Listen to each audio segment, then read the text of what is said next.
구강청결제 단순히 각을 사용하는 것만으로도 뭐 대장암 이거 연관이 돼 있나요? 대장암까지 유발한다면 굉장히 심각한 문제인데,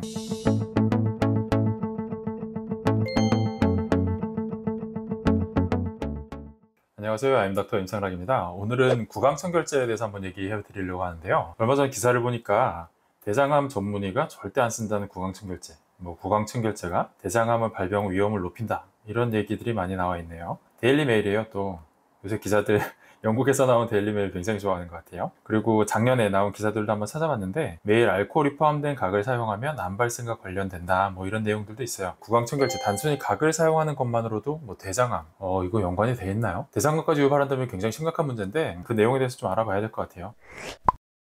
여기 보니까 I'm a colon cancer surgeon, 그러니까 대장암을 수술하는 의사래요. 그 의사가 SNS에 올린 거예요. 욕실에서 사용하는 제품 중에서 두 가지를 자기는 사용하지 않는데, 그 중에 첫 번째가 구강청결제고 그 다음에 두 번째가 물티슈래요. 그 두 가지가 왜 사용하지 않냐, 이런 걸 쭉 적어 놓은 건데, 사용하지 않는 이유에 대해서 어떻게 설명을 하고 있냐면, 여기 보면은 오럴 마이크로비움을 변화시킨다. 그러니까 구강에 있는 마이크로비움이면 세균총이거든요. 구강에 살고 있는 세균 전체, 구성들이 있을 거 아니에요. 그거를 변화시켜요. 암을 발생시키는 세균들, 그 세균들을 좀 증가시킬 수 있다. 이 구성이 바뀌면서 그런 내용이 있고, 대장에 있는 세균까지도 변화시킬 수 있다 라는 내용이 있기 때문에 나는 구강청결제를 사용하지 않아요, 이렇게 SNS에 올린 거죠. 최근에 스페인에서 어떤 연구 그룹들이 세 가지 박테리아들이 줄어들면, 그러니까 입속에 있는 세균들 중에서 세 가지 종류가 이렇게 줄어들면 그 대장암의 발생 비율이 높아진다, 이런 통계적인 논문을 하나 발표한 게 있나 봐요. 저는 찾지를 못했어요. 이거 한번 찾은 분이 있으면 저한테 링크 걸어주시면 제가 좀 보면 좋을 것 같은데, 구강에 있는 세균이 줄어들었는데 대장암까지도 발생 위험이 있다고 해요. 이런 연구 결과들이 최근에 좀 나오는 것 같아요. 원래 세균에 의해서 암이 발생한다는 내용이 굉장히 흔한 내용이 아니거든요.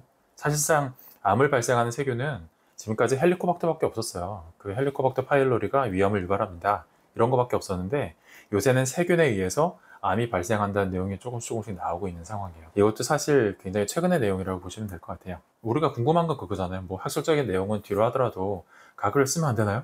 쓰면 대장암 걸리나요? 쓰면 구강암 걸리나요? 이런 것들이잖아요. 그래서 좀 찾아봤죠. 저널 오브 메디컬 마이크로바이올로지에 나온 내용인데, 매일같이 사용하는 거, 데일리 유시지 오브 리스테린 쿨민트. 리스테린 많이 사용하셨잖아요. 리스테린 중에 쿨민트라는 제품이 있죠. 리스테린 쿨민트를 매일 사용하면 그게 오로파린졸 마이크로비움을 변화시킵니다. 그 변화시키는 것 중에서 발암 물질을 만드는 그런 세균총들이 있었어요. 그러니까 실제로 리스테린을 계속해서 사용하면 뭔가 변화될 수 있습니다. 그럼 그 변화된 게 실제로 암을 일으키나요? 일단 구강암에 대한 연구는 꽤 많이 돼 있어요. 그래서 구강암까지는 제가 좀 찾아봤는데, 그러니까 마우스워시, 구강청결제와 구강암의 발생에 대한 그 상관관계를 리뷰하고 또 메타 애널리시스까지 한 거죠. 제가 이 논문을 가져온 이유가 뭐냐면, 여기 1 숫자 보이시죠? 1에서 왼쪽으로 가면 구강암 발생과 그렇게 크게 연관이 있지 않은 거고, 1에서 오른쪽으로 갈수록 구강암 발생과 굉장히 연관이 있다는 얘기예요. 그래서 이 그림은 사실 연관이 좀 적다는 건데, 언제냐면 one time a day, 그러니까 하루에 한 번 혹은 한 번도 사용하지 않는 경우에요. 그 구강청결제를 하루에 한 번도 사용하지 않는 경우에는 당연히 상관관계가 없겠죠. 그런데 재밌는 건, 하루에 한두 번 정도, 하루에 한 번, 두 번 정도 하면 화살표가 오른쪽으로 조금 이동하죠.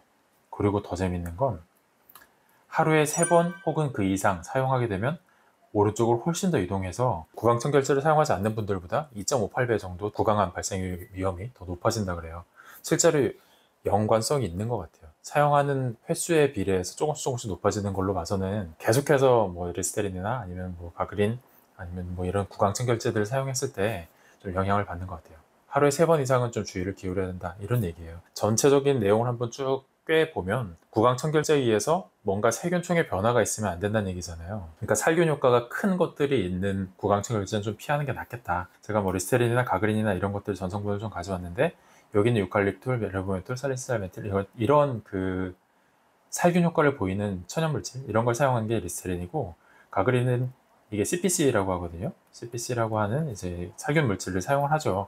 이런 걸 가지고서 균들을 없애고 깨끗하게 관리할 수 있게 해내는 건데, 거기에 에탄올도 포함된 것도 있어요. 이건 제품마다 에탄올이 있는 것도 없고, 있는 것도 있고 없는 것도 있으니까 그건 좀 선택을 할 수가 있는 내용이에요. 이런 살균력이 있는 물질들이 최소화된 구강청결제를 사용하시는 게 일단 좋을 것 같고, 또 사용하시는 횟수도 하루에 3회까지는 안 돼요. 그러니까 그 하루에 한두 번 정도에서 제한을 하고 어쩌다 한번 사용하는 것. 그러니까 뭐 여행 갔을 때 할 수 없이 이제 구강청결제를 사용해서 한 번 정도 써서 이거는 큰 영향을 미치진 않으니까 거의 그 정도 수준에서 사용하시는 것이 좋지 않을까. 여기까지가 구강청결제와 관련된 결론입니다.